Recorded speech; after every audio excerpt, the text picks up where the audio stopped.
Hi, guys. How's it going? Matt from Foul Ball Productions here. Thank you so much for joining me. Hope that you're doing well. I'm doing great. Thank you. Here we are, my ongoing coverage of every single episode of The Expanse. We are episode 8, season 5. Things are really heating up. And joining me to talk about it is the great Jake D. Hail, Jake D. Thank you, sir. Very welcome.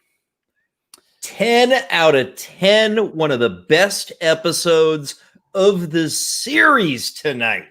Boom. Whoo! Boom. God, it was good. It was really good. There, and like I was talking to you just before. I think last week I kind of maybe alienated some people with my strong take about how I didn't love it. But no worries of that this week. It was almost as soon as it started, I was like, this feels like The Expanse to me. Yeah, Hard Vacuum and great name, dude. Dan's comment right here at the start, dead on, man. That was my very first reaction to this episode. Yeah, she put on a tour de force performance tonight. Yeah, man, Woo! And it was hard to watch at times, because she was struggling so heartily, like when she comes through the, like into the ship and then there's no water and there's no any like health, anything, like no way for her to like heal herself after just being in hard vacuum like that. And then like seeing the ship as being totally rigged to blow and no way to stop it. I mean, that was kind of like a one-woman show almost. Dude, I was getting vibes of Capaldi from Doctor Who Heaven Sent, which was his best episode of that series. Her performance was on par with that. And that was one of the best acting performances I've ever seen, in my opinion. Wow. I mean, it was brutal to watch because she was in so much agony the entire time. It's kind of reminiscent a little bit of DiCaprio in that Bear movie. You know what I'm talking about? Oh, yes. Oh, gosh. If you hadn't said nothing, I could have remembered the name of it. Yeah, I can't. I can't remember the name. It's the one he won the Oscar for. But it's kind of like that. It's just seeing someone in absolute agonizing pain, and then having these goals, and she's like just desperately trying to accomplish them. And it was interesting because I didn't know what she was doing. Like, I didn't exactly know what she was trying to do, but in typical Expanse fashion, they don't spoon feed you. They force you to watch it and really try to figure it out from the context clues. And it paid off. Yeah, man. This episode had everything. It had, Avasarala like in her power and government, and those kind of that scheming behind the scenes going on again. And it had Amos and Clarissa, like their journey moving forward, Peaches. And it had a drummer's sequence was incredible. I mean, this episode really sets up the last two. It fucking delivered. Yeah, delivered. Oh. Man. Boy, did it deliver, man. Really did. Woo. Yeah. Woo. And the new Secretary General, he was great. Oh, wasn't he? He was great. He really was. Like that sequence, like I was like, oh, like at the end when the Admiral came and talked to him privately, I really liked that, man. Yes.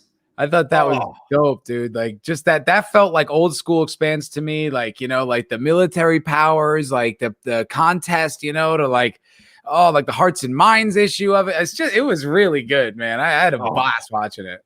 God, this was the best episode of the season. Wow. Damn. Which makes it the best episode of the series from my point of view. I mean, this was so good. So good. I don't know that I can say that yet, but I'm not ruling it out. It's like, wow, that's a lot to say because there's been some great episodes this season. Like some really strong ones. And this one was, I mean, man,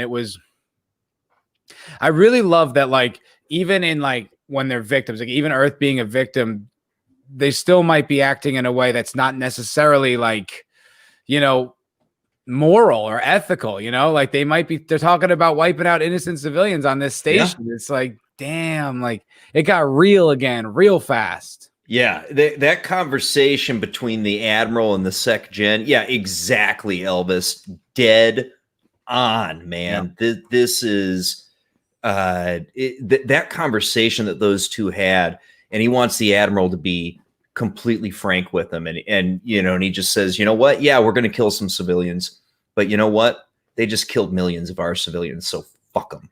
That guy was so good. The Admiral, that was like the strongest I've seen him in this, like in his whole character arc. Like, and he was just like, if it's between like our citizens or theirs, I'll take theirs. It was like, ooh. Yeah. Yeah, but it was like, you're like, well, he's making a great point. Like, I was like, kind of, yeah, I see what he's saying. I get it. I get it. Yeah. You know? And wow, man, just wow. Yeah. I mean, I cannot say enough good things about this episode. God, I loved it. Oh, God, Naomi struggled with her going back into vacuum to try to figure out which one the thing was which wire was broadcasting the signal, and her like scratching. It was brutal, man. It was.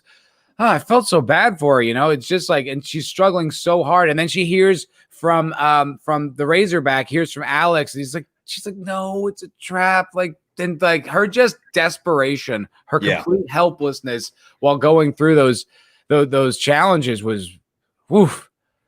But she doesn't give up, man. I mean, she pushes through, and she has to do, you know, several things to try to warn the people. I mean, she starts off failing to jury rig a radio. The damn thing burns out on that. And she worked so hard just to do that. Like her, like jury rigging it, and then going and getting the thing, and like getting wire, and just like working so hard, and it just didn't work. Yeah, and you know, then she's got to somehow lift that floor plate, and she's beat the shit from her exposure to the vacuum. I mean, that was no picnic. Oh, by the way, Disney Star Wars, that's what fucking happens to somebody in a vacuum. Goddamn Mary Poppins Leia. But so we've got, you know, so she's, I mean, she can barely, you know, use her hands, and her face is so beat up because of all the capillaries having burst. And the exposure to the vacuum has just drained her. It almost killed her, and probably gave her like preliminary frostbite from the temperature, right? Oh, like, yeah, you know, yeah. And she's having to fight through that to try to warn everybody away from this bomb of a ship that she's on. Yeah, that could wipe out. I mean, the probably the strongest resistance against like all the evil that this show has thrown at this solar system since the beginning. I mean, like, you know, Earth did their part, Mars did their part, but the Rossi and Holden, I mean, look, they had a lot to do with Earth not getting destroyed. I mean, they are the reason Earth didn't get destroyed from the proto-molecule asteroid. Mm-hmm. And they've done so much to maintain the peace. And if we lose them, obviously there are heroes, we don't lose them. But I'm just saying, from like a solar system point of view, losing them is catastrophic. Absolutely. The symbolism of who they are and what they've done is a big deal. Big deal. And it would be a huge win for Marco to take the Rossi. Yes. Elvis has got a great comment here. With the Admiral. So he's so right. Think back to the War College lectures earlier this season. Yep. About controlling the choke points, right? Because so Elvis is dead on here, which almost makes me think that they are indeed going to go after that station, and they're going to get their asses handed to them. That's a great pickup, Jake. Like, I forgot about that. That's a great way to connect those dots, dude. It's, I mean, to be fair, Elvis made me think of it, but boom, that stuff it definitely lines up. Well, you can tell their overconfidence in their defensive capabilities. It does. Yeah, it's like they're really underestimating Marcos, and they know they have those MCRN ships, right? Like, they're aware of that in the UN. Like, it's a question mark. Like, is that? Do you know? You know, they know that the Belters and the OPA control the ring space, right? Because it's what it sounds like. It's that what we saw back in season 3. It's this bubble, and they've got the behemoth converted into a battle station in there, essentially. Oh, here's a good question from Judas Priest. So about that plate Naomi lifted, where the heck did gravity come from? Did that plate go flying off and bounce around the ship when she does a turn and burn? Wow, that's actually a great point. You know, it is. It is. I mean, because it didn't look like it was burning. No, well, it's slave to Marco's ship, right? So they might be in 1G. You know, because that like they've been moving, right? I don't know. Like, I'm trying to remember if they were walking around in mag boots or not, but it might be. I think it might be in 1G. I don't think Marcos, because he's burning towards somewhere, right? He's going at least to the ring. So the gravity of 1G might be reasonable, but he's right, because everything in these ships is always like latched down and like tamped down. So if there was like a maneuver that they do, which these ships always do, no matter what, you have to turn and burn because of the speed. Yeah, that would go flying off. Did they? Well, Buzz Nacho's got the answer. Okay, Buzz Nacho usually does. Always rely on the chat. I always chat. There was an establishing shot showing the Chet's was in thrust, so there's gravity during those scenes. Yes, but that doesn't answer whether that piece of metal would fly around the ship in maneuvers, which it would in maneuvers. But they're not doing any maneuvers right now. But she doesn't. It begs the question into the engineering, like, why is that even a thing? Why would that be like that? Well, I mean, it's a metal floor with a metal grate, so presumably there's at least some magnetic force holding it in place. We see, like, I remember on the Rossi, like there was that one sequence with what's his name, the Asian Prax, and like that one hatch comes loose and the points of gravity change so often. So it goes up and flies around. So if this thing is not, even though this isn't maybe necessarily a warship, it still has to do a turn and burn when it approaches its destination. So right, then the point of gravity would switch and that metal grate would just fly all the way around. So, I'm going to go back and rewatch that. I wonder if that's a plot hole, because he's 100% right. I mean, I'm assuming you've got at least some magnetic force holding it in place. That wouldn't be that hard to do. No, I buy that it makes sense in that moment. I just don't know if that makes sense in the world that they've once she's got it pulled up, yeah, it's going to fly all over the fucking place. But I think if it's in place, I think it's plausible that you've got a magnetic issue keeping it there. Oh, there's like magnets on the side, you think, that are kind of keeping you, and I could buy that. But generally they do latches and stuff. I don't know. Yeah, it could be a hole. I definitely didn't see her undo a latch. But then again, I only watched it once. Maybe I missed it. Yeah, me too. But regardless, the sequence was pretty badass. I mean, just her like having to struggle so mightily to do all these little things, and how much it just kept failing. Like, that was the thing that was so compelling about this sequence, and it's like, we talk about this all the time, but like that looks like a strong female character to me. Someone who's got a goal and is struggling that hard to accomplish it and just keeps failing. Like, it's like anyone else. Like, there's no special treatment for her and her struggle. Judas Priest and Oops was still a great episode. Yeah. I mean, I guess I could accept that. Elvis, there must be some explanation, but Naomi's plot is stretched almost too much. Ooh, interesting, Elvis. Hot take. I'd like to please elaborate on that in the chat, and I will definitely discuss that. Well, I mean, to an extent, it's the same criticism that you had a bit last week, where they spent a lot of time on Naomi today. Yes. And I didn't mind it even a little bit, because the performance was so powerful. The performance was really powerful, but why I didn't mind it was because even though it's slow, the story is moving in all of her struggles. Like, her attempts to accomplish these goals, there's progress in it. My issue with last week was, no matter what happens in that sequence, nothing changes by the end of it, except for maybe some emotional background, some emotional discussion, but the story doesn't move forward. Even though this is going slowly, the story is moving forward, because she's trying to communicate with whomever is receiving the distress call, and trying and struggling mightily to try to get the Rossi to not come. So even though it's similar in the sense that it focuses on her for a long period of time, time. It doesn't bother me because it's moving the story forward. However, slowly, it's fine with me. They're also connecting the other points in the galaxy to her story and what's happening. Absolutely. She's like the linchpin. You're right. Like it's it's the center point almost of what's going on in almost everyone's story except for Amos's.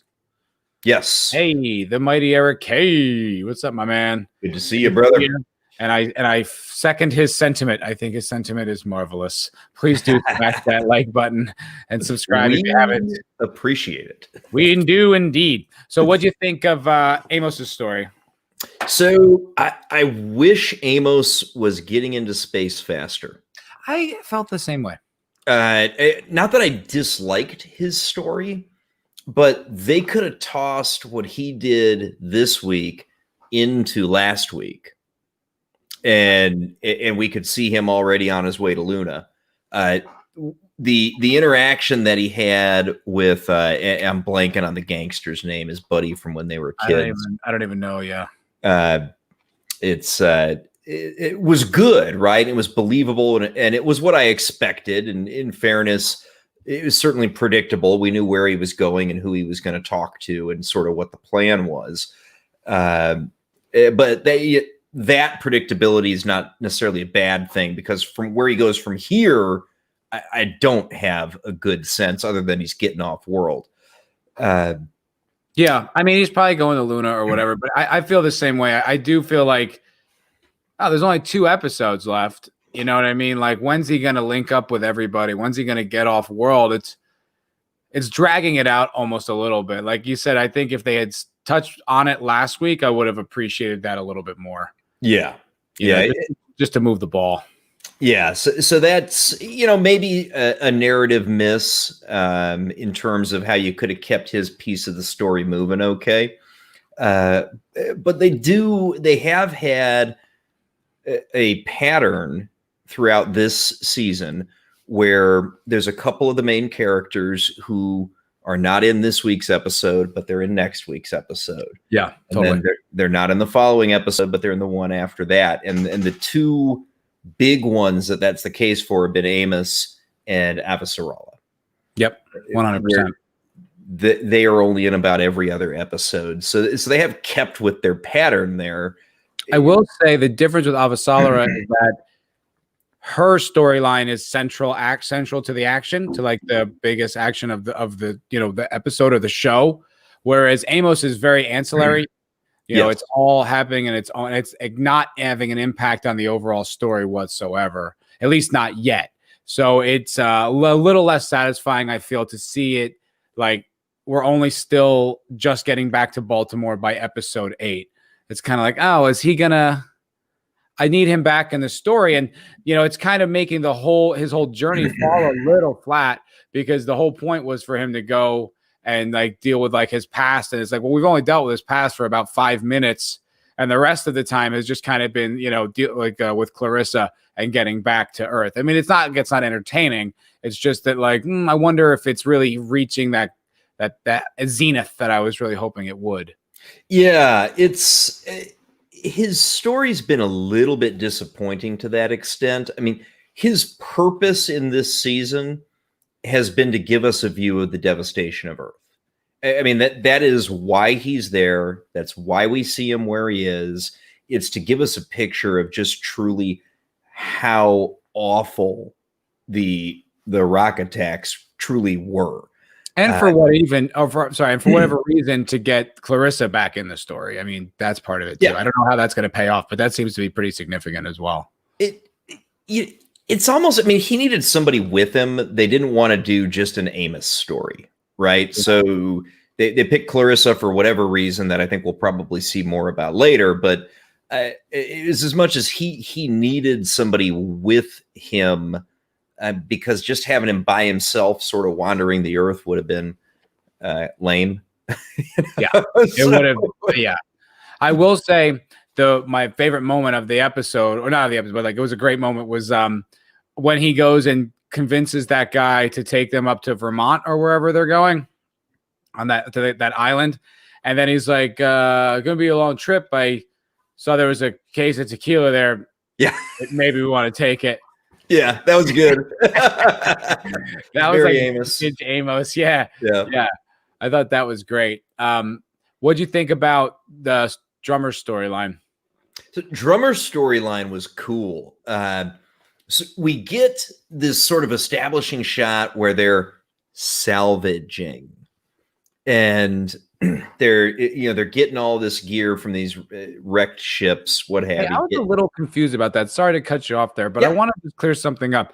So the wreckage that the Rossi was looking over looked a lot like the wreckage that Kamina was looking over. It wasn't the same wreckage, right?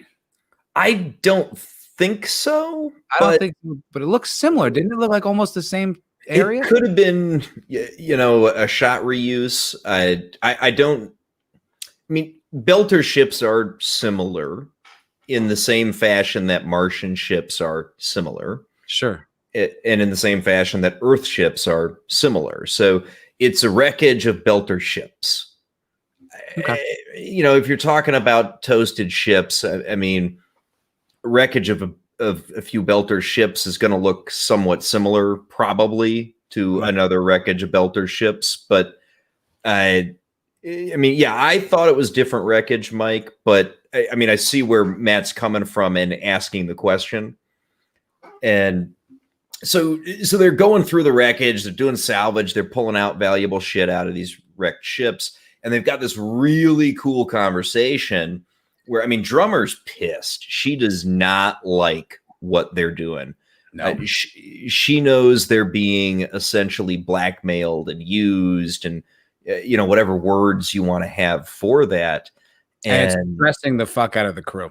Yes, absolutely. They are on edge. 100%. And they have this conversation about, basically, if we hadn't agreed to work with Marco, this would have been us. Yeah, and I think the implications are really strong, and I think that's the right conclusion. Like, the woman gave an explanation that they hijacked some shuttles leaving Ceres or whatever, but I doubt it. I mean, even if it's true, it's I think Marco murdered them for not joining. Oh yeah, the excuse given by Carol, that was bullshit. Yeah. Yeah, that was 100% about not joining up with Marco's cause. Yeah, and so she's cracking and she's resisting, and you knew Drummer never wanted to do this anyway because she's a boss ass bitch, but she definitely is reaching her threshold, and I think Judas Priest concurs. I feel Drummer has hit the rebel threshold. I'm guessing she'll fray from that free Navy real soon. Yeah, I agree. Although I guess it's a good thing that she didn't go after that distress signal, that they wouldn't let her go after the distress signal because of the whole thing with Naomi and the bomb and all that. So I guess, blessing in disguise there. But Dan, Drummer finally drank the liquor. It took her 1.5 seasons, but she finally drank it. Yeah. Yep. Ashford is still with us in some ways. Yep. His spirit is still there. Man, she really swigged off that bottle, huh? That felt like half of it was gone. I was like, take it easy, girl. Jeez. You're not a big girl, man. That's a lot of liquor. A lot of liquor, and we need you sharp. You need you to be present. Elvis, Drummer likes to decide for herself to be a pirate. Yeah, yes, yeah, and I think that's the truth of Marco, is that he talks big, but he's a bad guy. His maybe his arguments or his points of view are built on noble foundations, but in execution, they're just barbaric. They're really disgusting and self-serving. He's not a good dude at all. Not at all. Interestingly enough, what'd you think about it looks like Philip's betrayal of was it? Well, all right. Perfect time to join the mighty Draco. Hello, good sir. Hail, gentlemen. How are you doing? Talking Expanse this evening. Yes, sir. Glad you made it. As always. So my impression of that is that Philip says to Marco that she died, that she jumped out of space and died. Did he see her jump to the other ship, or does no one know that happened? I don't think anybody knows she's there. Draco? At this point, nobody knows she's there, or at least if Philip saw anything, he's keeping it to himself. The playing field is open on that one. He could be keeping secrets because we know he does. Absolutely. Yeah, I didn't get the impression that's what he was doing, but I won't discount the possibility. My biggest carryover from that scene is that Marco continues to blame his son for the problem. Yep, which I thought I like that. I think that's interesting. Buzz Nacho, he's really reliable with his observations, and he says that Philip didn't have the angle to see her go to her ship. Sin saw, but you know how that turned out. Yeah, well, if I'm the only one who thinks that, I'm probably wrong. Yeah, I don't think he had the airlock was open. The airlocks were positioned directly across from each other. The thing that we have the least to understand about this is, he's looking through the door, and the airlock doors line up. Sin is in front of him, and Sin is covering up a large amount of space in the door that is just open there. Now, you could see the other ship across there, but we really don't know if he, in all of the angles and in the limited space of the inner door lock, that he actually saw anything. So I will go with Buzz. Was it Buzz that said that? I can't look. I'm driving. Oh yeah, Buzz said that. Yeah. Buzz said that. Yeah. So okay, that makes sense. I wasn't sure if he was covering for Naomi or not, but I guess if the consensus is that it wasn't seen, I guess most likely we don't know what he saw. Yep. I remain willing to be surprised. It wouldn't be wrong if we learned that he was covering for her, but I don't think he was. Okay. Seems reasonable to me. I did want to address something because we mentioned this earlier with Elvis, and he was kind of saying how he felt. I think his feeling was that Naomi's storyline is a little overwrought, and maybe we're spending a little too much time on it. And this comment here is that if she was like this from season 1, she'd be some version of a Mary Sue. They've added a lot, but I hope they'll stop adding. What do you make of that, Jake? I hope they'll stop adding it. I don't know. I haven't seen anything in terms of what she's done from season 1 through now that I would say falls into that. I think that they established her very strongly with her technical skill and expertise. 100%. And that was consistent in this episode. Yeah, and so what we saw happen today and last week's episode, the unprotected space jump that she did was an extreme high risk maneuver, and they she's dead. She's got one chance to get out of there in her mind, right? She's got to get to this other ship, and she figures that if she makes that jump, she either dies in the jump or she makes it, and hopefully she can find a way out of her predicament, right? But it's one way or the other. It's a one-way trip, obviously. So now, is that ballsy as fuck? Yeah. Is it super high risk? Yeah. Is it a Mary Sue action? I don't think so. It was within the bounds and the rules that have been established for this universe over the course of 5 seasons. So I don't see any Mary Sue going on there. I don't either. I will say though, we are getting an undue amount of Naomi this season. I think she's I don't want to say she's the dominant personality because we are getting a lot of really interesting storyline, but I feel like we're getting so much of her that it can kind of feel like a lot. And I think the other thing about it is, it's just every single scene she's in, she's absolutely miserable. And it's like this, constant, I'm going to mute you there, Draco, till you get settled there, my friend. It's this constant stress and wrought emotions, and they make sense. I'm not saying from a character point of view they don't make sense. It's just there's no joy in the character whatsoever. So it is a little hard to watch. See episode in and episode out.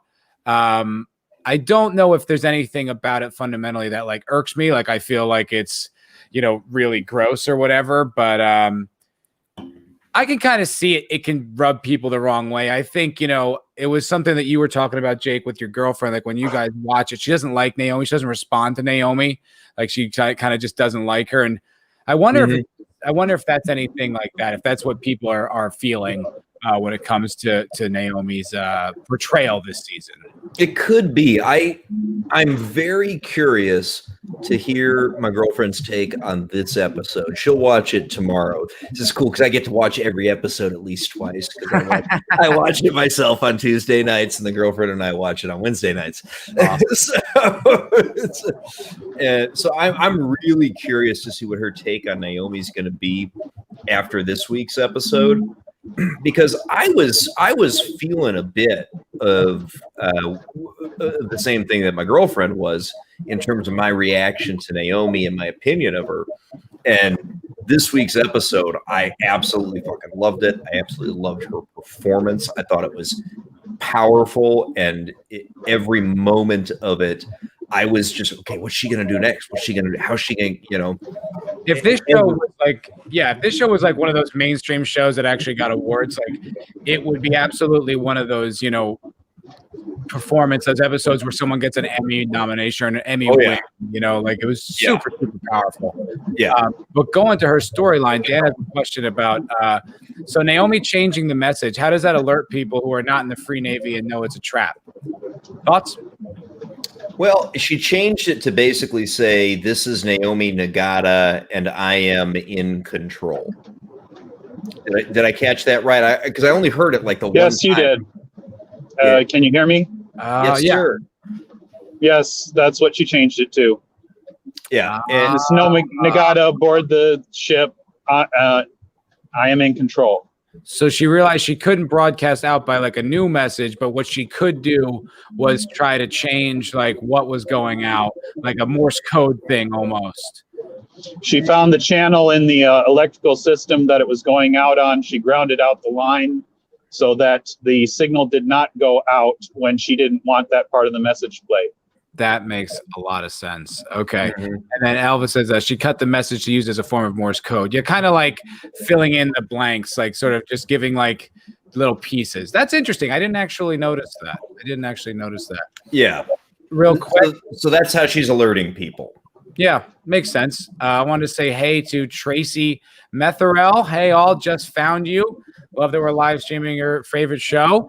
Well, it's our favorite show as well. I'm glad glad to have you. Thank you so much for joining. Really appreciate it. Yeah, okay. It kind of seems like that's the consensus in the chat as far as like what she was going for. Made sense. It was a really noble struggle. I mean, to watch her just keep going and just saw the mark after the mark, like how hard she was struggling against this task and the inherent challenges within it was.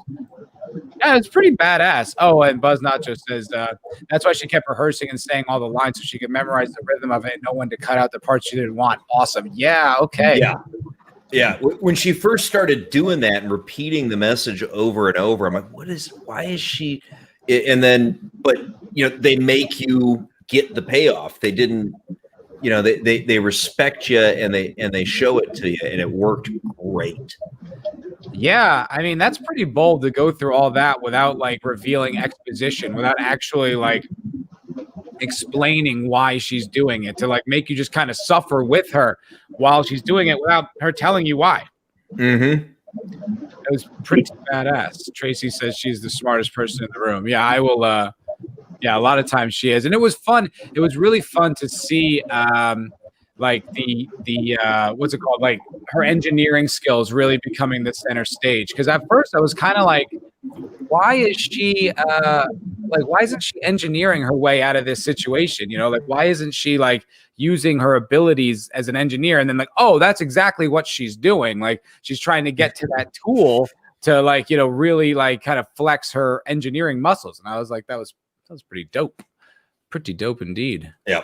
And I still can't say enough good about her performance. I mean, that was just, I mean, they say Naomi had been kind of rubbing me the wrong way this season until tonight's episode. It was great. Yeah, I thought she was great, but I still do feel like understand like why it's just hard to watch her because like every single scene she's in, it's just absolute misery and struggle. This is the first time though that I really like responded to it in a way where I was like, this feels like The Expanse. This feels like this character struggle like using her abilities and struggling in a really high risk situation, but succeeding by the end because she's such a resilient character. I really enjoyed that. I thought that was good. Sentient dildo. Hey, buddy. Lesser show would have had Naomi talking exposition to herself constantly. That's a good point. Yep. That's a really, really good point. And Dan said, I wonder how others are going to know not to get close to set off the explosive. I think that's still to come. Yeah, I don't know. I guess we're going to have to wait and see. I mean, I really loved it. Like everything she tried failed. I thought that was a really interesting way to tell that story. Yes. Pretty dope. Pretty dope. What do you think about what's going on with Avasarala? What do you think about like her position in this cabinet? We were talking about how the cabinet is, in a tight spot. It's very interesting because her and the Admiral Delgado are giving slightly differing advice to the Sec Gen, even though the two of them, of course, are close allies and have been working together the whole season on Luna. Yeah. And, you can tell Delgado wants to take a much more aggressive approach. And Avasarala is, while still advising some kind of action, obviously advising some significantly more restraint than you can tell the Admiral wants to offer up to the Belters. So, now, are they really of one mind and intentionally playing off each other to get the result that they're after? Don't know.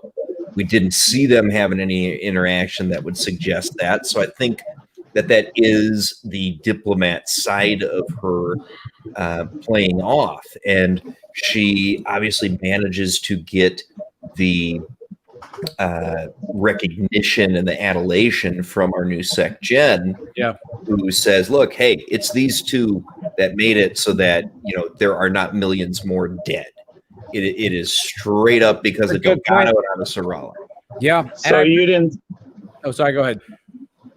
So you didn't see that meaningful look between the two at the end of the Situation Room where Delgado lays out his plan, and she says, with all due respect to the Admiral, we do not want to provoke the Belters because we risk making everyone who is not our enemy by taking an action that is undue and inappropriate.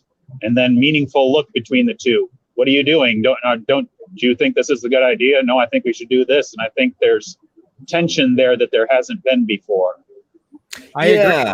And I really like that the argument for what like Earth wants to do is both like the military response is both right and wrong. Like it makes sense from a military standpoint to strike back, to like do some kind of a counterattack, like Earth's just been devastated by 3 giant meteors. I mean, millions are dead, and it's like it's like the next thing you have to do is strike back at the enemy to show your strength. But then it's like they don't, like what they pointed out, there aren't really Belter military bases. So there's really nothing they can do that is like an appropriate response. But they're like, well, we have to do something. And I like that they're kind of stuck in that spot of like, I don't know. And they call back Fred Johnson's infamy during this discussion. So you remember, I'm blanking on the name of the station, but the place where Johnson murdered all those civilians in that Belter station. Yep. They called back to that in this discussion, which was great. Oh, that's what they were referring to. Yep. And that was such a disaster. I mean, and her point rings out really true like that, because that would ended up radicalizing one of their own people, one of their own, I guess, like I don't know if he's a general, but he was up there, in the military high command, and it radicalized him to be one of the most influential OPA members ever. Yep. I want to say he was a colonel, but I could be remembering wrong. I don't remember either. Yeah, sure his rank was unimportant. He was forever after known as the butcher of such and such station. Yes, my notes are also not in front of me. Anderson Station. Yeah. Anderson Station. I want to take a second real quick to say hello to the Pascal Show. Pascal's a good buddy of mine. He's got a big channel. I think he's got, I don't know, last I checked, somewhere around 10,000 subs. And he's been a bit of a mentor to me with this whole YouTube endeavor. So, hey, man, good to see you. And thanks for checking this out. And you guys go check out Pascal's show. He talks a little more politics and stuff than I do. But if that's your bag, give Pascal a sub. I did.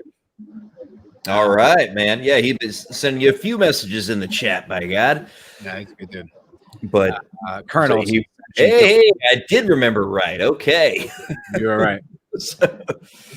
Fred was avoiding conflict, but he held on to proto-molecule while building the fleet of warships. Conflict was inevitable. Yep. Don't disagree. Yeah, and Dan says it's an unbelievably difficult decision to make since there are no military targets to strike. I was thinking, why not take a strike team? Why not do bring some UN Marines onto that station and try to get some of Marcos's, maybe some of his lieutenants or whatever, some of the people that are sympathetic to him from that station. Instead of just wiping it out, why not make a SEAL incursion type thing, This is a good point, because Delgado mentions to Pastor that it's his job to bring up options, but he's chosen the one option he is going to sit behind and push forward. While you bring up this, that's a meteor option. That's basically saying that we're going to take the time to research, find the people that we need to hit to make a surgical strike. Right. And this is more time, it's more effort, it's more risky, but it's still, maybe it is more appropriate, because then we're hitting specific targets instead of a broad spectrum that will look to the Belters like the act of war it might be taken for. And Elvis says the situation is not important strategically. It's just an object of retaliation. Yes, and no. Yes, because it doesn't really hold any kind of military, value. But from a point of view of the enemy, it's where Marco is from. So going in there and holding that station from a military point of view might be a super powerful message to Marco, and could maybe fracture him. And if he was to do anything like make a strike on that, then it would just, A, he would expose his location, and B, it would create it could create potential negative backlash amongst his own supporters. Absolutely. And no question about it that could happen. And to Avasarala's point, it could also radicalize additional members of the belt. They've picked the target for a lot of good reasons, right? One, it's his home base to an extent, right? Two, he showed him the video of the Belters in that particular station, and they're fucking going nuts. Yeah. And happy about all the stuff that Marco's doing. So 100%. So why is this the main target? Well, it's pretty obvious, right? And as far as forgetting about Marco having the proto molecule, does the UN know yet? I don't know. That's a great point. I don't. Marco has said he has the proto molecule in his little manifesto, but we still do not know. It's in the wind. Yeah, he did say that, though. He did say when his big speech that went all over, he said that, if you guys mess with me, I'll put the proto molecule on both your planets. I will weaponize it. Exactly. Yeah, but and also I can write contracts for rainbows and unicorns too. It doesn't mean I can deliver them. Well, you also bring up the point about this. You also bring up the point about this thing that they're shown that these are people that side with Marco without knowing specifically what the content of that. It could be the people on that station that were actually cheering for Marco, and they said this was 9,000 to 13,000 people. What if out? What if that's everybody on that station that's for him, and it's 100 people? Right. Well, that's then why you fully radicalize that entire station by killing in excess of 9,000 civilians. You make them all martyrs. You essentially draw more people to support Marco's cause. It validates everything he's saying. So it's a really risky move. I mean, yes, we're talking about big scale. We're talking about real politics, real ideas of what are the actual weights, what are the gains and losses of everything we do. And that's where Avasarala plays. And that's why she was kind of soft in this episode, because this was more about what is Pastor going to do. And he hasn't necessarily brought her into confidence. And that's of a concern. Yeah.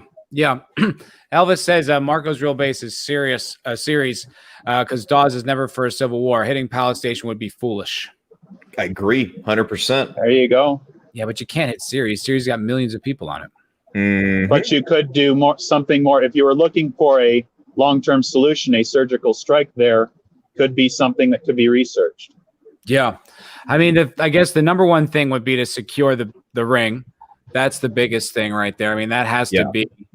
I can't, I see why they want to respond in a way that would be, something that would sell to the people. It's kind of like after Pearl Harbor, we had that mission that wasn't very effective, but it was a response to Japan. So it was like, we are doing something. We're doing something. Yeah. So it's like, I think that, it would look good, but just putting Marines on a station might not have the desired effect. It might be the wisest course of action. Oliver Meehan brings up a point, though. How long would it take to get a team there? Might be fat. I don't know, move size. I'm not sure what that might be faster than they need to show they can hit back. Yeah, it's something that it would take time to organize. And how strong is the UN fleet right now? Do we have any reason to believe they're depleted at all, or are they as strong as they've always been? We did have the war in season 3, right? So are they depleted from where they were at the start of season 3? Yes. Have we seen any evidence that they've been rebuilding the fleet since then? No. Are they probably significantly more powerful than anything that Marcos has got to bring to bear? Oh, hell yeah. Another thing. They always had numbers on their side to give Mars pause, regardless of Mars' extreme capability and the capability of their hardware. Another thing that just occurred to me, too, though, is that they're dealing with tremendous casualties on Earth. It's not like the fleet, they probably need every resource they can to be on Earth and helping out Earth. So like organizing like a Marine strike team might not actually be something that easy given the circumstances right now. Mm-hmm. It's theoretical, but it's accepted. Dan brings up a point. Also wondering where Mars is on this. They were hit too. That's right. But as you'll recall, the military command is really, questionable. We don't know, like Avasarala brought that up. We don't know who's compromised and who isn't. I mean, there might be people that are essentially information moles for Marco, and even coordinating with Mars might weaken them. Yeah, and a thing to keep in mind, and Avasarala was exactly right, is, they do know that Marco has got a lot of ex-Martian ships and gear. They know by Bobby, given the info to Christian, that people high up in the Martian military arranged that shit. So she's dead on right with the advice saying, don't even talk to Mars right now. Yeah, she's right. The people you talk to are probably in cahoots with Marco. Or at least are compromised at the very least. Yep. And Tracy brings up the fact that they brought most of the Navy inward, which would make sense given the situation, given the fact that there was a big attack on Earth. That makes perfect sense. And Elvis says that UNN fleet is old and they've lost 40% of it in a war with Mars. They are weak. Yeah, that's a pretty vulnerable situation considering that. I mean, if they don't have their fleet, they don't have the numbers, and they definitely can't coordinate with Mars, because I think that was something that was, even though Mars and Earth were never really, they were never at peace terms, they were both united against the OPA. Now that the OPA is kind of taking the war against the inners and maybe Mars is compromised, it's a pretty delicate situation they're in right now. Oh, yeah. Tracy says in the books there are major losses in the recent war for both Earth and Mars. Yeah, I could. That's what I was thinking. That you basically it was like even losses because they were so matched with greater technology versus greater numbers. They were both suffering, and the OPA can pick at scraps, but does anybody know just how much Mars lost? I mean, Mars is actually collapsing in upon itself politically right now. Right. So much so that their military is selling off high-grade hardware to people who are more than willing to use it and not necessarily be moral in its application. 100%. 100%. Yeah. I mean, they're selling off their capital warships. I mean, it's like that's I mean, that'd be kind like of a big deal. Yeah, like that'd be like us selling aircraft carriers or Abrams tanks or something like that. If there's like generals doing that, then the command structure has been compromised, to say the least. Yeah. Well, what do you guys think is coming up? What do you think's like on the horizon for the next 2 episodes that we've got? I am more and more convinced that that Elvis is correct and the Marco storyline is not wrapped up this season. He brought that up, I think last week he was bringing that up. Yeah. He's brought it up almost every week he's been watching these shows. And I think he's right. We've got 2 episodes left, for crying out loud. Yeah. And how are you going to strike at Marco? It does appear this definitely carries into season 6. And hey, by the way, guys, sorry for new people. Please no book spoilers when we're discussing the show. This is a Expanse TV channel. I try not to do any kind of book spoilers or any kind of discussion that hasn't been on the screen. So yeah, and Tracy seems to agree. She doesn't think it gets resolved until next season as well. And the more that we see it play out on the screen, the more convinced I am that Elvis was dead right when he called that on like episode 4. And Elvis, take your victory lap, my friend. There you go, man. We're actually making these baby steps forward. You mentioned it last week because the story was so thin, and each one of these episodes, depending upon what happens, is a really small move forward for each of the pieces on our game board. This is really small, but there was a lot more meaning to each of the moves. But it's only getting us that much further in the story, and we got 2 episodes left. Wait a second. I just want to click on Elvis's comment right here. He said, I was a military commander, brigadier general, and I was 6 years in a war. I know my strategy. I think we're outclassed, my friends. Brigadier General. You should be talking. You should be your channel, man. If we're talking military strategy, yes. Absolutely. Oh, strategy of all kinds. If you've gone through school, that guys like I'm putting Elvis in this category. You've played these games, you've gone over these things. You are chess master over average weekend players like us. Right. Yeah. I mean, I don't know anything. I'm basically using like strategies I saw in like Platoon.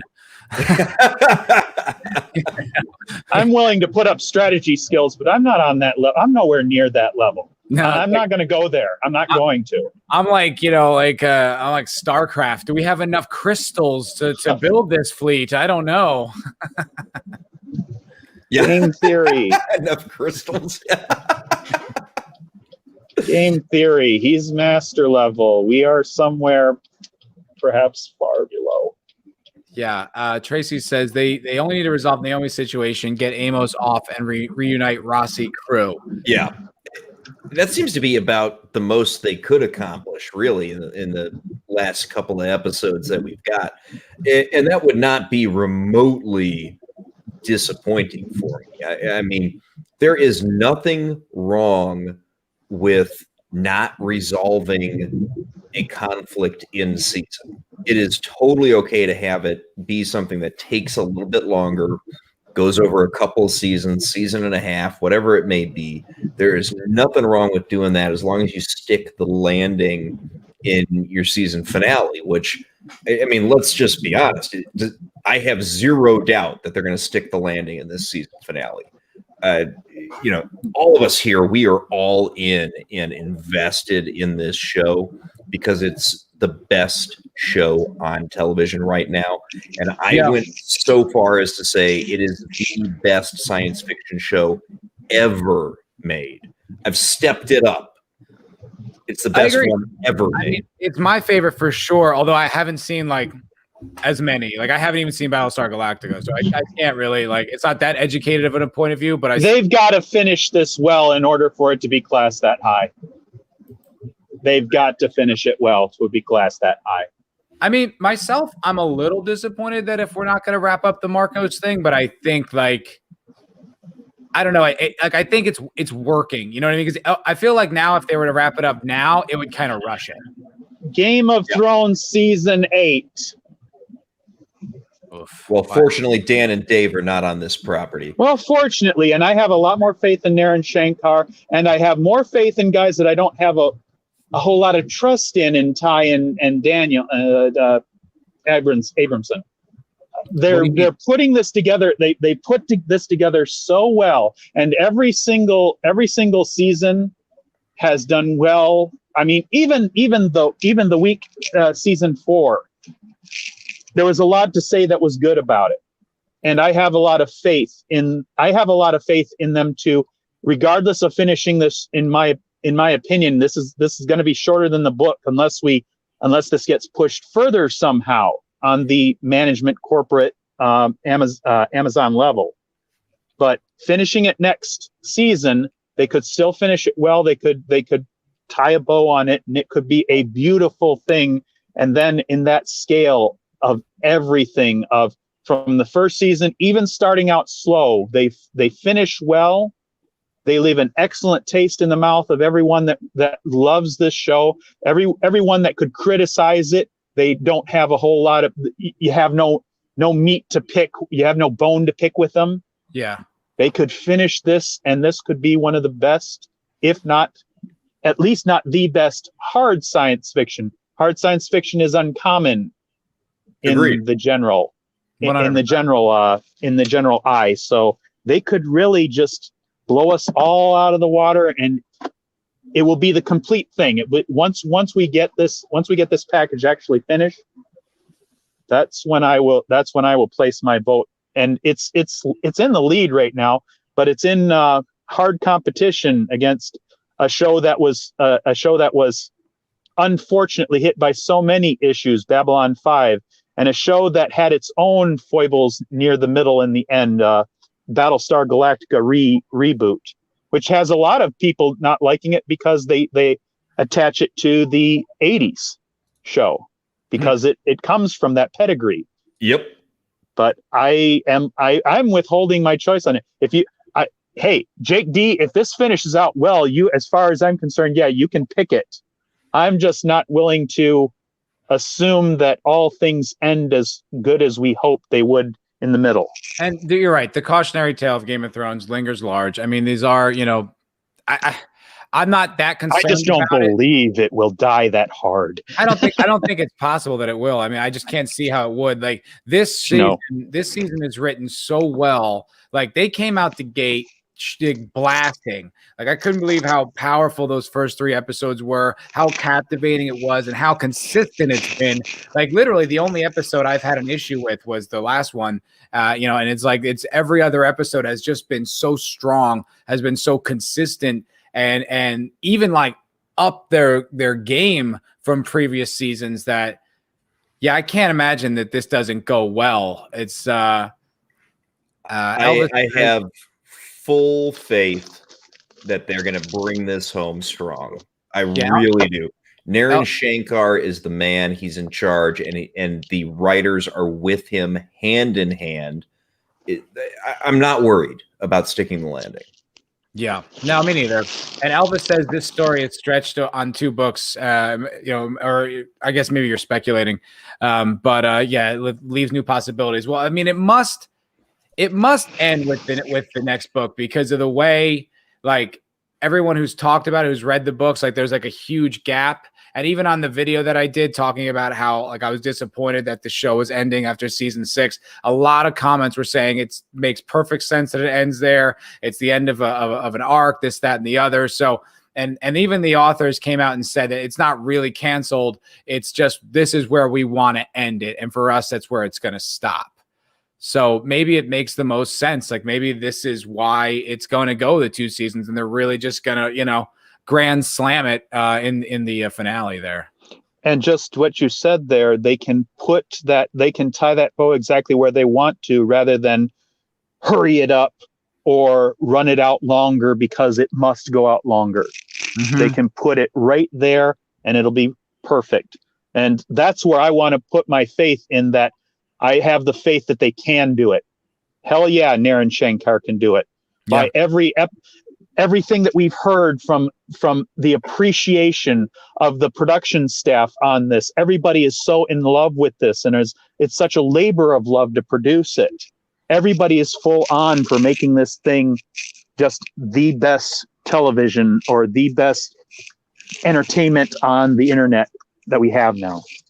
I mean, hands down, I don't know, you know, nothing compares. I mean, people are enjoying Cobra Kai, and Cobra Kai is a good show, but it's not even close. I mean, this is it's a whole other monster. It's not fair. It's like, it's not even meant to be. It's like, I can't think of anything that's this captivating. I mean, the only other thing that came close was Game of Thrones, and I love that, of course, and we all know how that turned out. But even before that, you know, you think back on it, you know, you gave a lot of bad choices. You're like, I don't like that, but I trust them, so I imagine it's going in the right direction. You know, it's like there were a lot of, if you go back and rewatch a lot of those seasons, they don't really work that well anyway.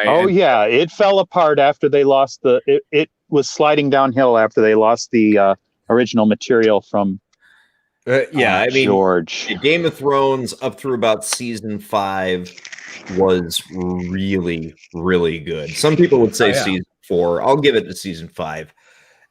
And then I didn't love season 5 myself the first time I watched it, but then on the second rewatch, I was fine with it.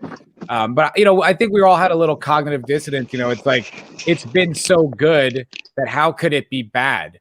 So it was, you know, like any mistakes, you're like, okay, I don't love that, but like, you know, it's probably going somewhere that, you know, it'll pay off. And it just like, you know, episode after episode just completely deteriorated.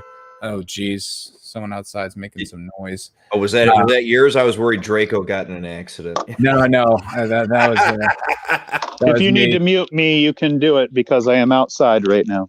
I just every time I hear like a little crinkling, I mute you, but I give you you know, you've been popping back in.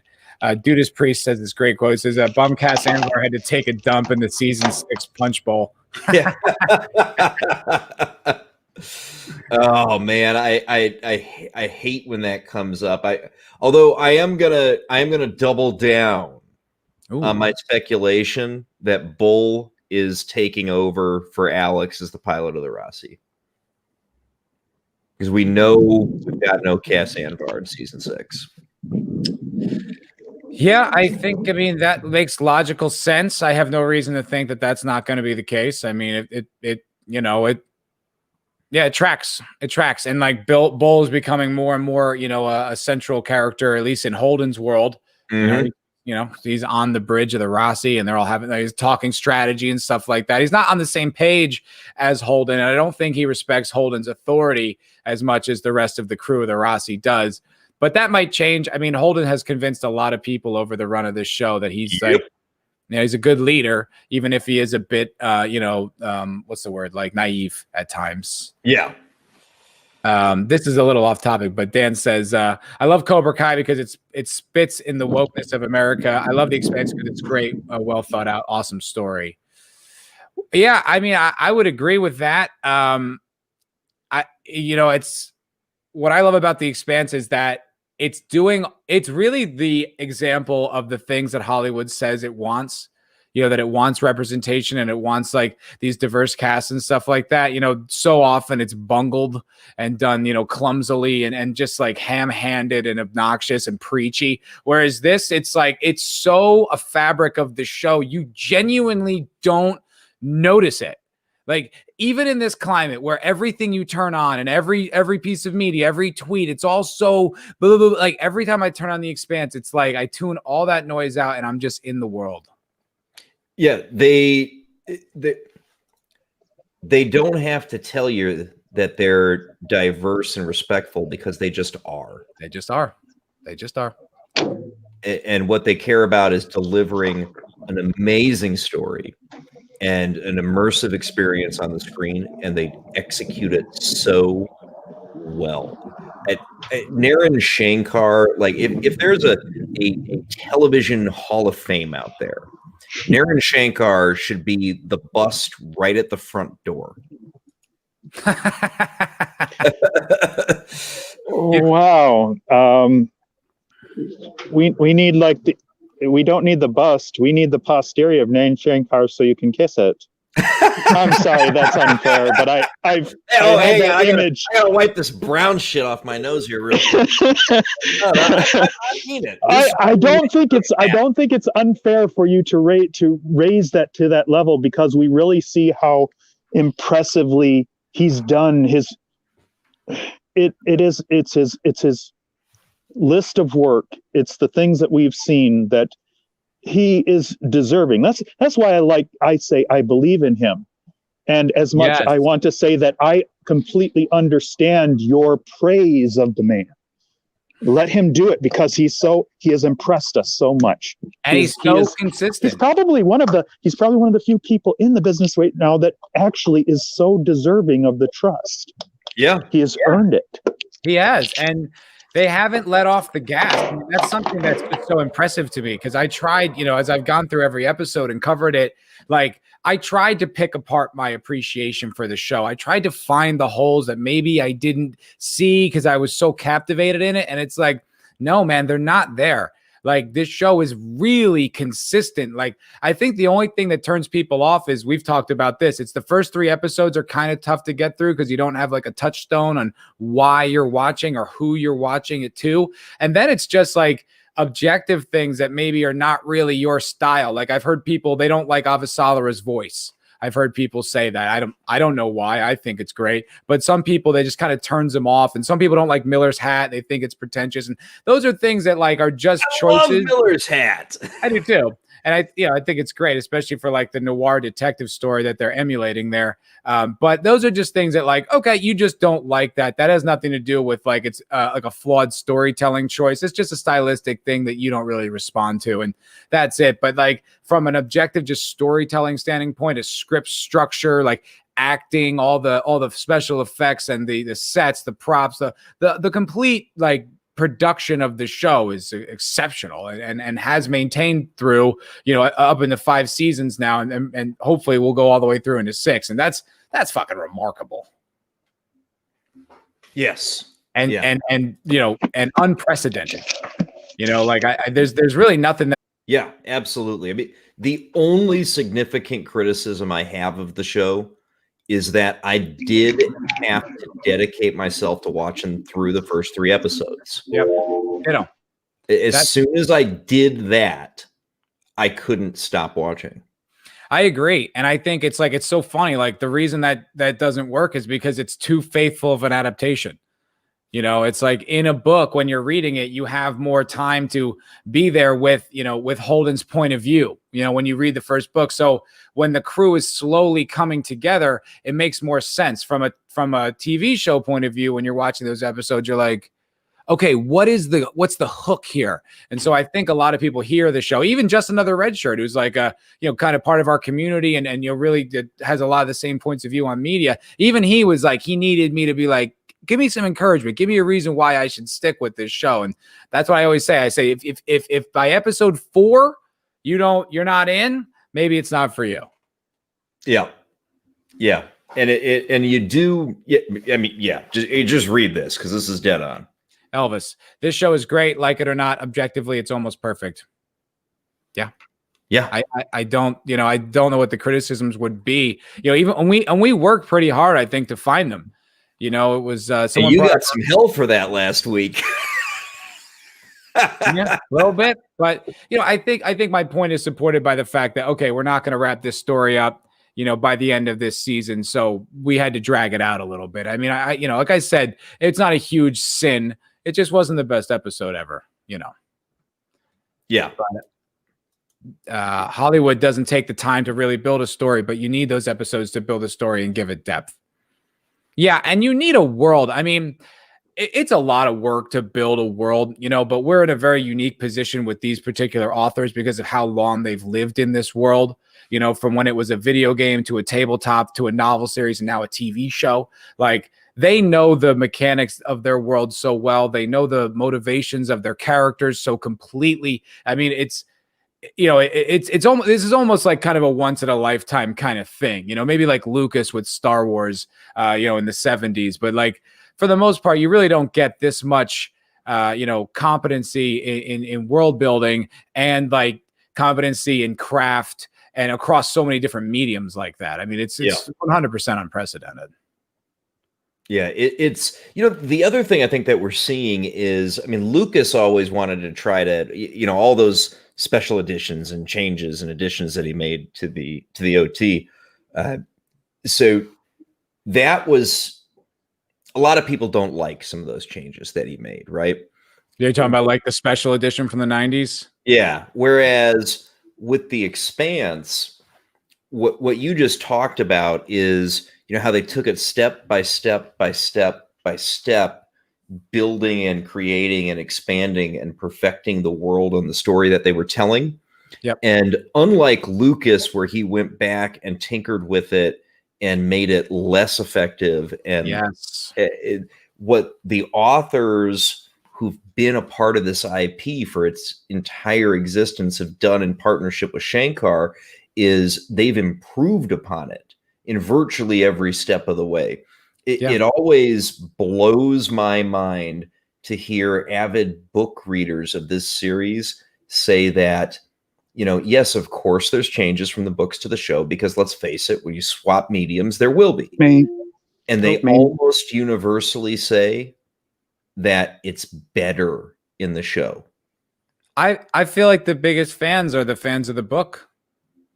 Mm-hmm. You know what I mean? Like, I feel like the biggest fans are like they champion this show in a way that's never like that. I mean, almost every single adaptation, the book fans are always like, well, the book's better, and here's why this doesn't work, and this was played out better in the book. I mean, even like the greatest movie series, adaptation of all time in Lord of the Rings, even there are still fans of that, or even like, I love this, but there's also things in the book that they didn't quite nail, and so on and so forth. I've never heard anyone say that about The Expanse, not one time. Yeah. Where's Tom Bombadil, damn it?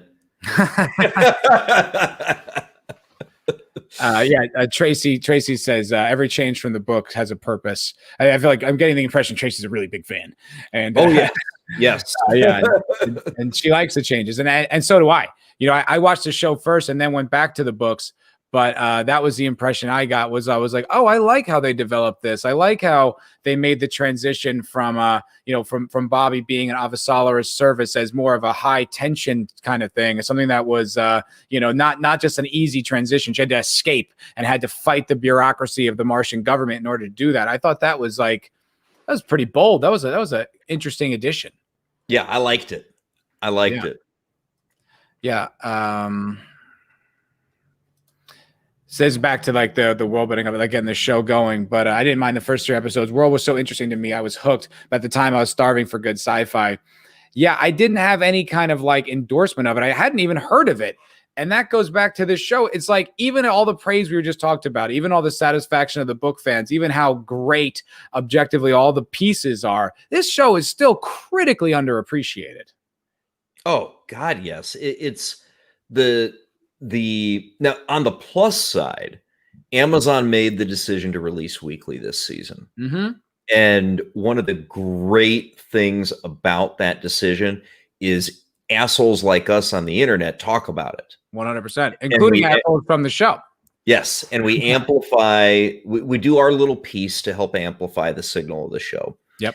And the more people that get into it, so that, the more folks that we can reach, like when we talked just another red shirt into giving it a shot, mm-hmm. like when I got talked into giving it a shot, which was just 2 months ago, by the way. Yeah. You know, so We got Nick Weiser, I think, started watching the show. He just said that earlier tonight. I think Vigilante Williamson's going to get into it. I know that the guy that I work with at the bakery, I know I got him into it just from being a passionate fan. It's almost like everyone who gets in this show needs like a shepherd to do it. And it's like, I take that responsibility 100%. I'm happy to do it.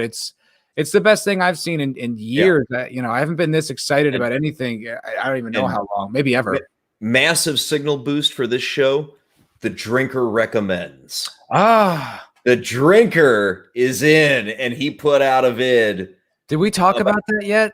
About how amazing this show is. Did we talk about that last week? Was that out at the time? Yeah. We did. Because I remember I took credit for it. yes, you did. But yeah, the Drinker recommends put out onto this show, and he, of course, has great reach. Yeah, got a little bit of echo from you there, Draco. Sorry about that. Hang on here. Okay, buddy. Yeah, I mean, geez, he's got like almost 750,000 subs at this point. Yeah. So, I mean, yeah, our buddy Will Jordan, a Drinker, him boosting the signal is a big deal. That's a big deal. It is. And he was saying about how the critical Drinker just jumped on board. Tracy's pointed out. Yeah. And it's like, because I've been tweeting about that since I found him. I was like, do you know this show? Because he's like interesting. And he'd be like, no, I haven't. It's on my list. I'm like, okay. And like every other tweet, like I would always kind of just throw it in there just because I'm, obviously such a big fan. And I was, so happy that he got, and he's like, and he appreciated exactly as I hoped that he would. Yes. And I mean, the only complaints about this show are people who are pissy about not getting to binge to watch it. If you want this show to be around, and come on, and ever address books 7, 8, and 9, you can't let that happen because binge watch shows. I mean, let's talk about Cobra Kai. Priest. Look at that. Judas Priest point that out. Have you noticed how the 1-star ratings are complaining about the inability to binge? I mean, and it was the same thing with The Boys. Those are old comments too. Yeah, they've been pushed up by a lot of people, but those are old comments. Yeah, so that's the only real negative reviews on the show that are out there. Same thing happened to The Boys when they did it weekly last year. But one thing they learned from that is that the viewership went up. 100%. Because assholes like us are talking about it on the internet. And it lives in your brain longer. Like as a fan, it's a more rewarding experience because your brain sits with it for longer. You theorize on what's going on. You digest what you saw. It's a longer experience instead of like living over a week or two. It lives over, 2-3 months. And I mean, I love Cobra Kai. I watched season 3 like 2 weeks ago, and half of what I watched, I can't even remember. Right? I loved the season. It was a good season. I enjoyed it. I could tell you what the big high hits of the plot points were. I've seen shows where I remember I went back on like the Umbrella Academy season 1, and I was like, okay, like I had to like remind myself what the story was because you see it in 2 days, 3 days, and it's gone, and you forget all about it. Yeah, and I mean, to give you an idea, there's probably more people watching Cobra Kai. Probably, yeah. I dropped a non-spoiler reaction vid on Cobra Kai season 3. I got 25 views. Now, I'm not a big channel, but even for me, that's a shitty video. Mm-hmm. My streams and on The Stand, which is a god-awful, terrible show, get 1,000 views. Yeah. Real quick, Doc Coburn says he's actually enjoying this season much more because he's got time to digest each episode. Oh, hell yeah. I agree. I will say to your video viewpoint, though, sometimes videos trashing things do better. Like Jeremy was saying that last week on FNT or the other day on FNT, and he was saying about how like all he's got to do for Batwoman is to just have like like a picture of him doing this and like a little 8-minute view, and he's like automatic 100,000 views. Yeah, and the streams that we do on the Expanse, 400 to 500 views. Yeah, these are extremely successful videos. And there are more people who watched Cobra Kai, but I got 25 views. That right there shows you the inability of a binge watch show to hold attention over time. That's a good point. It's also, I think it speaks to the passion of this fan base. You know, I mean, like, you know, this JB right here, I came across your YouTube earlier, the cancellation of the Expanse topic. Thank you very much for the compliments, sir. But we just pulled him in and he's here. And Tracy just found us today too. And it's because people love this show. I think it's like, it's got such a core, passionate audience that is just so into it and loves talking about it. So I think that's a lot to do with it as well, because it's so damn. It matters. And my God, I just the perfection that this show is, and you know, to backtrack for people who joined later on, I mean, to me, this was the best episode of the entire series tonight. The performance of Naomi Nagata, Dom, was unreal good. It reminded me of Peter Capaldi in Heaven Sent on Doctor Who, which was one of the best acting performances on a TV show I've ever seen. This is at that level. It was so good.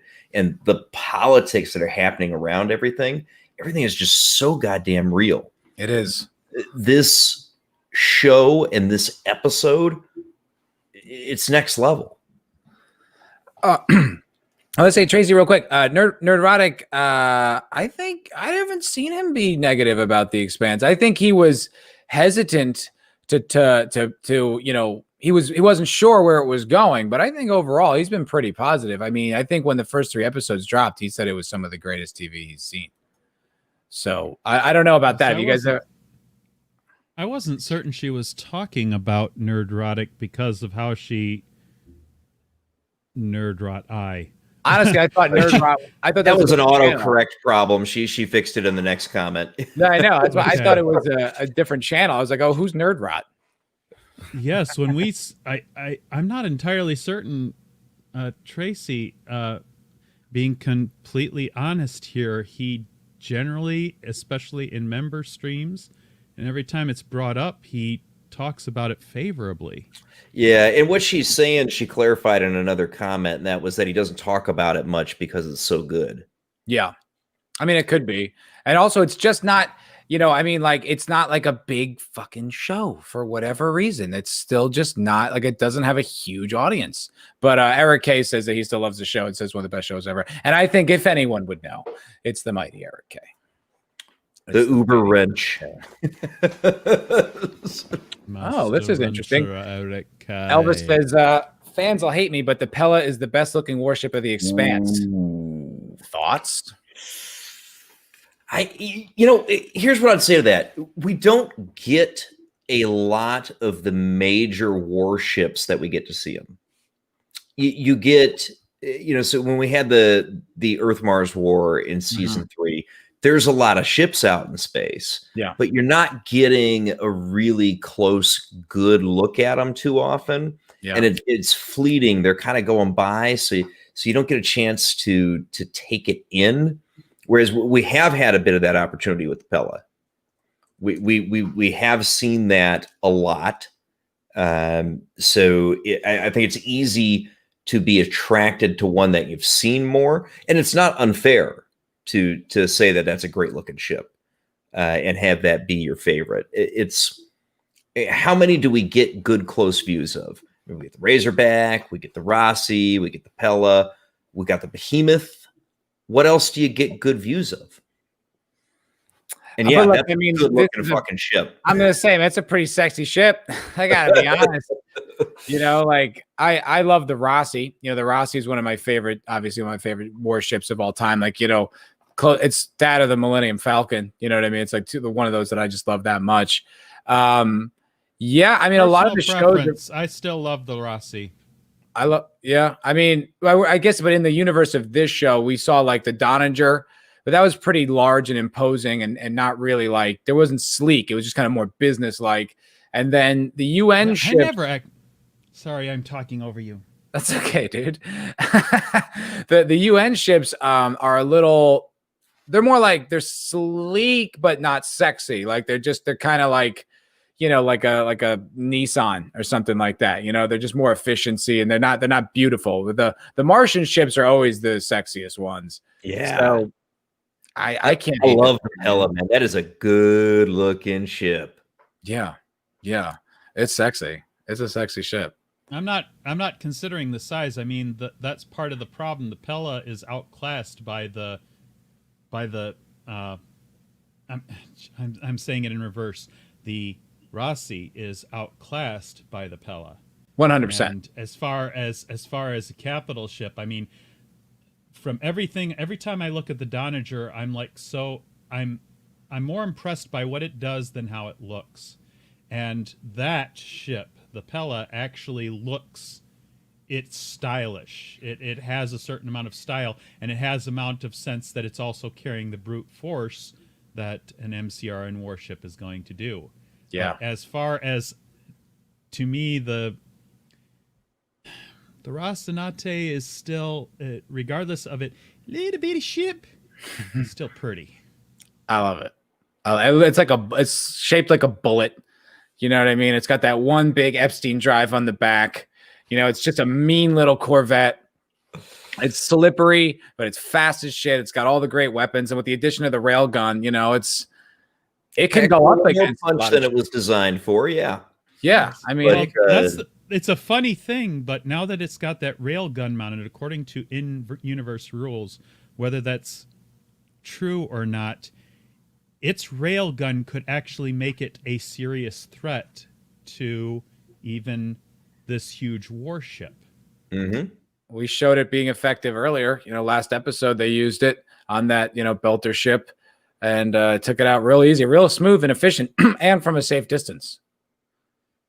So I don't know. I mean, head to head, I don't think the Rossi could defeat the Pella, though, right? I mean, no, not in close combat. Completely out of its class. Yeah, just too many. It would require serious odds in its favor.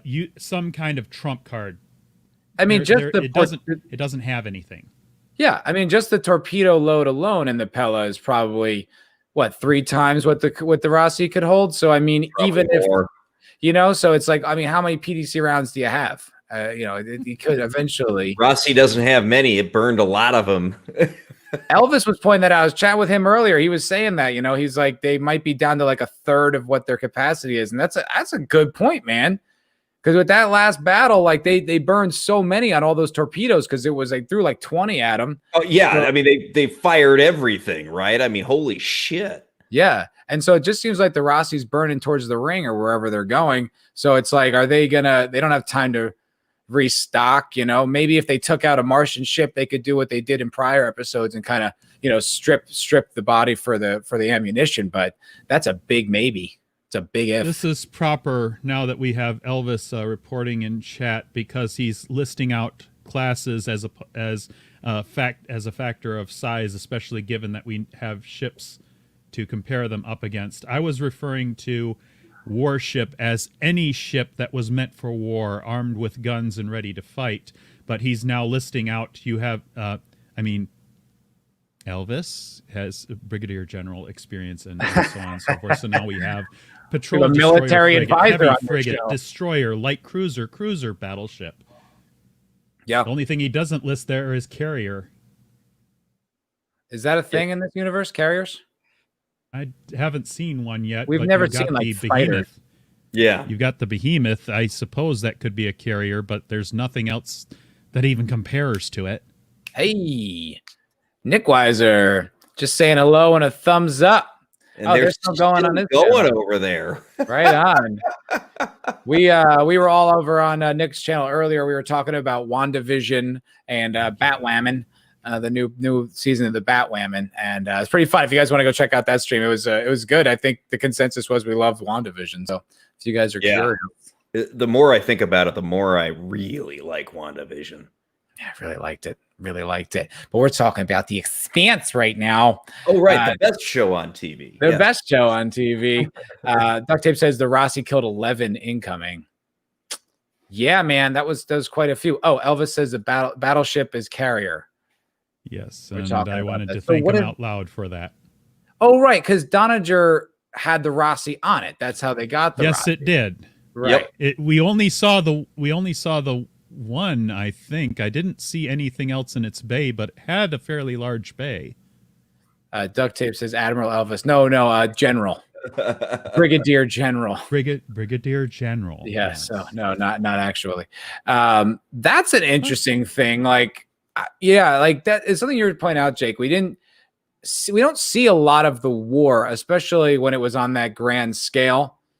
It would be interesting to see a full-on war and kind of be there, like, Private Ryan style, where we're kind of like on the ground and we're watching like multiple corvettes leave these battleships and just a full-on large-scale war.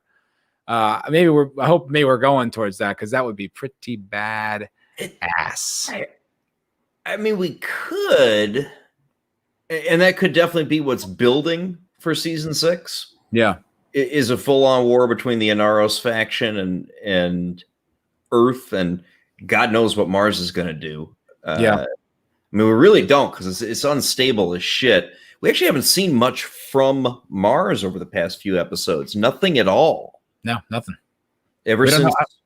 Well, Bobby's not there, so we don't have one of our people on the ground, so the story doesn't focus there, so we don't know.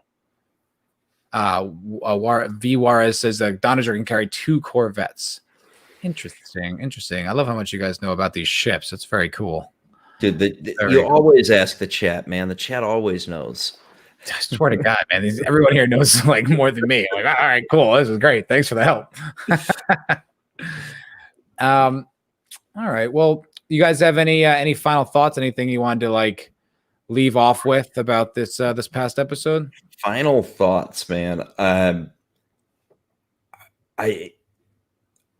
don't know how they top that, because the performances were so good in tonight's episode, particularly Naomi. Again, for me who joined later, I mean, Naomi had been kind of grating on me, and I wasn't necessarily feeling like I wasn't really feeling it with her. And then tonight's performance is like, I mean, it was just a masterpiece performance, absolute tour de force. And everything, of course, is building to bring everybody back together. But the episode that we saw tonight is, for me, the best episode of the series thus far. And I don't know how they're going to top it, but I believe that they will. Wow. That's my final thoughts on tonight's episode. Right on. And I want to support your point too about Naomi. It was, we've seen her struggle a lot recently. She's had like a really rough go of it, from all the stuff going on with her son and being in prison and all that. But it was really fun. I don't know if fun's the word, but it was very enjoyable to watch her struggle, like, for the crew again, to struggle for her people, that bond still being there and her still working as hard as maybe we've ever seen her work to keep her people alive. And I really liked that. Draco? Yes, I definitely. This was a little bit for me too. You mentioned about Naomi. This was the episode we finally got to see Naomi have her, if you want it, her day in front of the camera, because this was the performance that we needed for her to compare to several of the other members of the show, because it has been difficult, and she's been going through this constant pain and things like that. And now she's going through the literal pain of bruises all over her body from the hard vacuum, blood blisters and the hard vacuum effects and things like that, and doing the simplest of things and not having any tools and having to come up with tools, and everything about that.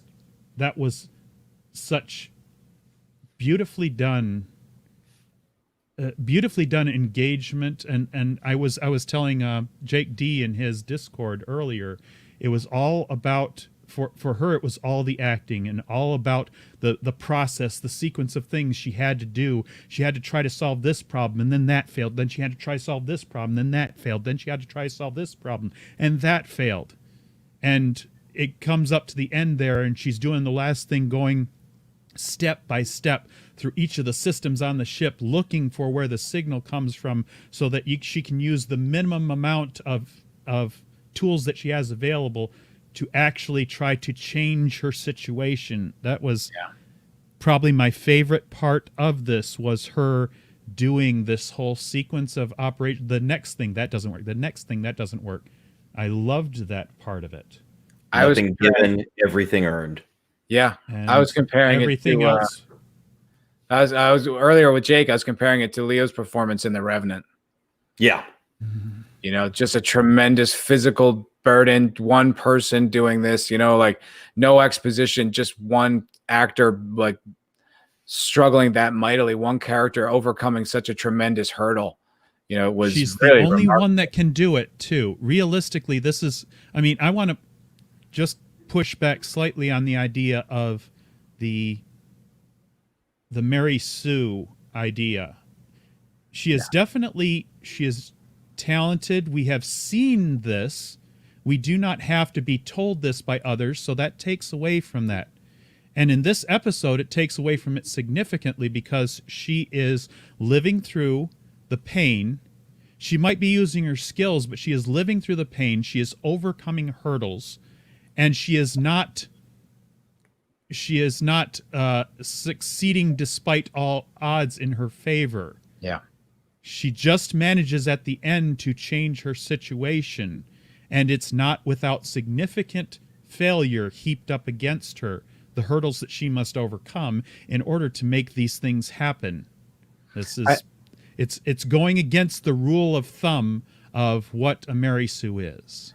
Yeah, and it was something Ascension Dilda says being confident doesn't make her a Mary Sue, 100%. And it was something Drinker's video the other day about where have all the villains gone. He was talking about the villain from Captain Marvel, and that was one of the things he pointed out. It was like these characters are effortlessly defeating their enemies, and their enemies never posed a threat.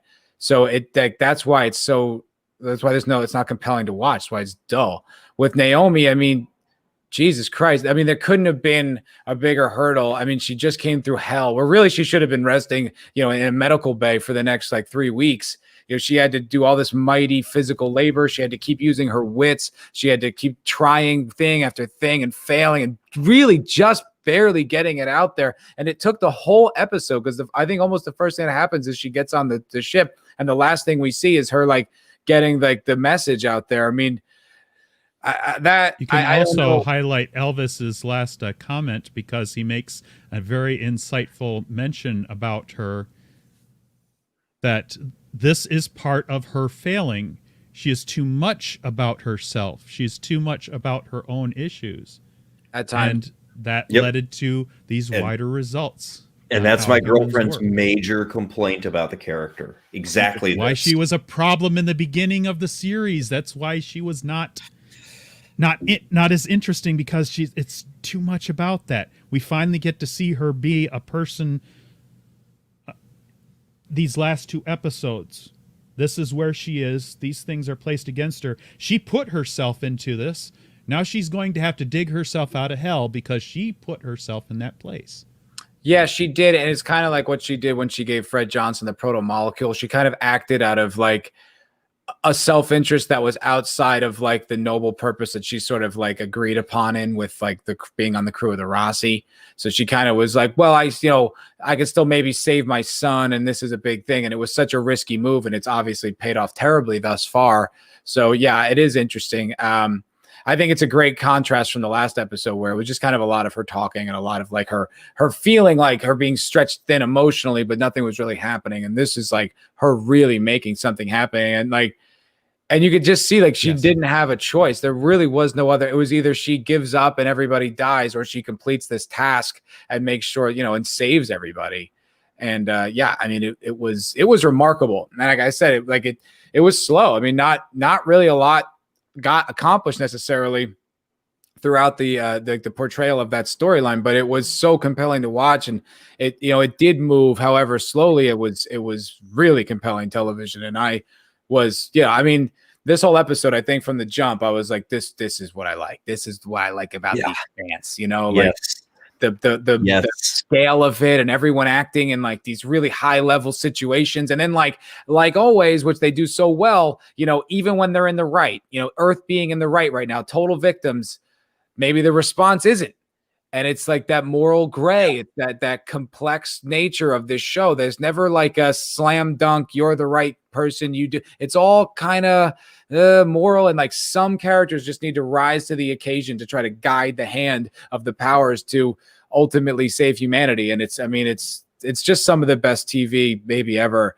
and it's a real pleasure to watch it, and I'm very grateful that we get to do so. Oh God, yes. Yeah. Well, thank you everybody for sticking with us. I mean, we had 20 people pretty much throughout this entire stream, and that's really high numbers for us. So I really appreciate it. Everyone that's joined us: Sentient Dildo, Elvis, V. Juarez, Tracy's a new member of the Foul Ball universe, Duct Tape, and Dan and Dudas Priest, and everyone that joined us. Is a real pleasure. We'll be on Jake's channel next week, same time, 7:30 Pacific, 9:30 Central, and I'll be making weird noises in the background, probably. Draco will be making weird noises, but insightful observations, and that's absolutely. So yeah, episode 9 over on my channel next week, and we will be doing the season finale right here, where you're sitting on Foul Ball. 2 weeks from that, man. I Not cannot to mention, wait. Thank you for the chat. I mean, Elvis contributions to our discussions of tactics and of military hardware and comparisons there. Yeah. And then we have Tracy with her ideas. We had oh geez, I'm going to miss everybody because I didn't hear enough when I was trying to listen early on in the show. But everybody in the chat, thank you for participating. Yep. Buzz Nacho, if I didn't mention you, thank you for being astute with your knowledge. You're a very knowledgeable fan. And if you guys haven't subscribed, subscribe over to Jake so you can check us out next week and you see all of Jake's awesome content. Draco he's coming along. Videos are coming out. So make sure you subscribe to both these gentlemen. And we will see you all next week. Thank you very much for joining us. Have a great night.